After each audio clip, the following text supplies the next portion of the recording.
BCB পরিচালক নাজমুল পদত্যাগ না করলে মাঠে নামবেন না ক্রিকেটাররা। খেলা বর্জনের ঘোষণায় মাঠে গড়ায়নি বিপিএলের ঢাকা পর্ব।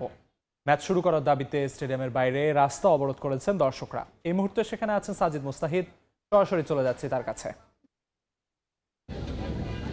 সকাল থেকে কিন্তু সমর্থকরা মাঠে এসেছিলেন বিপিএলের ম্যাচ দেখতে, কিন্তু এখন পর্যন্ত আসলে মাঠে গড়েনি, কোনো দল আসেনি। ক্রিকেটাররা কিন্তু তাদের অবস্থান আরও একবার জানিয়েছেন যে তারা যতক্ষণ নাজমুল ইসলাম পদত্যাগ করছেন তারা আসলে মাঠে আসবেন না, তাদের সিদ্ধান্ত অনড় থাকবেন। এবং সমর্থকরা কিন্তু কিছুটা ক্ষুব্ধ হয়েছেন সমর্থকরা, যার কারণে কিন্তু আমরা দেখছি তারা স্টেডিয়ামের সামনের যে রাস্তাটা সেই রাস্তা অবরোধ করে রেখেছেন এবং কোনো যান চলাচল করতে দিচ্ছেন। আপনারা যদি দেখেন এই প্রশিকা থেকে যে রাস্তাটা এসেছে এখান থেকে সব গাড়িকে ঘুরে দেওয়া হচ্ছে। একইভাবে মিরপুর 2 থেকে যে পথটা রয়েছে সেই পথের গাড়িগুলোকেও কিন্তু ঘুরে দেওয়া হচ্ছে, কাউকে যেতে দেওয়া হচ্ছে না। সমর্থকদের একটাই দাবি, তারা মাঠে খেলা দেখতে চান। তারা সকাল থেকে কেউ নোয়াখালী থেকে এসেছেন, অনেকে ঢাকার বাইরের আশপাশের জেলা থেকে এসেছেন বিপিএলের শুধু ম্যাচ দেখার জন্য। তারা বলছেন তারা কেন ভুক্তভোগী হবেন, তারা কেন ম্যাচ দেখতে পারবেন না বা তাদেরকে কেন বঞ্চিত করা হবে। তাদের দাবি কিন্তু একেবারে যৌক্তিক, কারণ কালকে মধ্যরাতে ঠিক না, বেশ রাত করে কিন্তু এই বর্জনের ঘোষণা দেওয়া হয়। তবে কিছুটা দায় ক্রিকেট বোর্ডকে দিতে হবে। ক্রিকেট বোর্ড কিন্তু কালকে রাতে এই বিষয়টা রিজলভ করতে পারতো, ক্রিকেটারদের সঙ্গে কথা বলে আলোচনা করে। তারা ডিলে করেছে এবং ঠিক দুপুর 1টার সময় কিন্তু তারা আবার একটা মিটিংয়ে বসে। সেই মিটিংয়ের পর দীর্ঘ একটা প্রেস কনফারেন্স করেছেন ক্রিকেটাররা, কোয়াব, এবং তারা সব কিছুর ব্যাখ্যা দিয়েছেন। মুস্তাফিজকে নিয়ে তারা কেন ব্যাখ্যা দেননি এতদিন যখন তাকে আইপিএল থেকে বাদ দেওয়া হচ্ছে সেই বিষয়ে কিন্তু কথা বলেছেন। তবে যতটুকু আমরা জানতে পেরেছি যে ক্রিকেট বোর্ডের পরিচালক এম নাজমুল ইসলাম, যিনি একই সঙ্গে ফিনান্স কমিটির দায়িত্বে ছিলেন, ফিনান্স কমিটির চেয়ারম্যান হিসেবে তাকে সেই দায়িত্ব থেকে অব্যাহতি দেয়া হচ্ছে এবং একই সঙ্গে বিসিবির কোনো ধরনের কার্যক্রমে তাকে আসলে যুক্ত রাখা হচ্ছে না।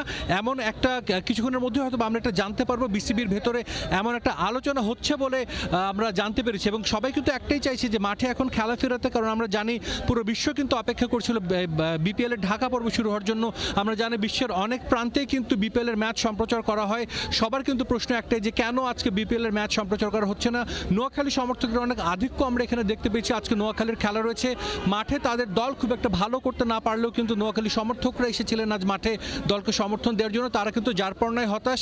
তবে অনেকে এখনও আশা করছেন, যেহেতু সন্ধ্যায় আরেকটি ম্যাচ রয়েছে সন্ধ্যা 6টার সময়, সেই ম্যাচটা কিন্তু সমর্থকরা এখনও চাচ্ছেন যে সেই ম্যাচটা যেন অন্তত মাঠে গড়ায় এবং তারা যেন ম্যাচ দেখে বাড়ি ফিরতে পারে। এবং একইভাবে একটা কথা বলতেই হয় যে বিসিবির জন্য কিন্তু একটা কঠিন সিদ্ধান্ত নিতে হবে, কারণ যেহেতু প্রথম ম্যাচটি আজকে মাঠে গড়ায়নি, তারা এই ম্যাচের পয়েন্ট ভাগাভাগি করে দেবেন, আবারও নতুন করে ম্যাচটি আয়োজন করবে, সেটাও কিন্তু একটা বড় সিদ্ধান্ত। সবকিছু মিলিয়ে ক্রিকেট বোর্ড এই মুহূর্তে কিছুটা আমরা বলতে পারি যে কিছুটা ব্যাকফুটে রয়েছে। এবং সমর্থকরা কিন্তু একটাই চাওয়া যে তারা, অনেকে আমরা দেখেছি যে অনেকের নামে স্লোগান দিচ্ছে, তবে তারা কিন্তু চাইছেন যে এই মুহূর্তে একটাই চাওয়া যে তারা মাঠে খেলা গড়াতে চান এবং তারা মাঠে খেলা দেখতে চান।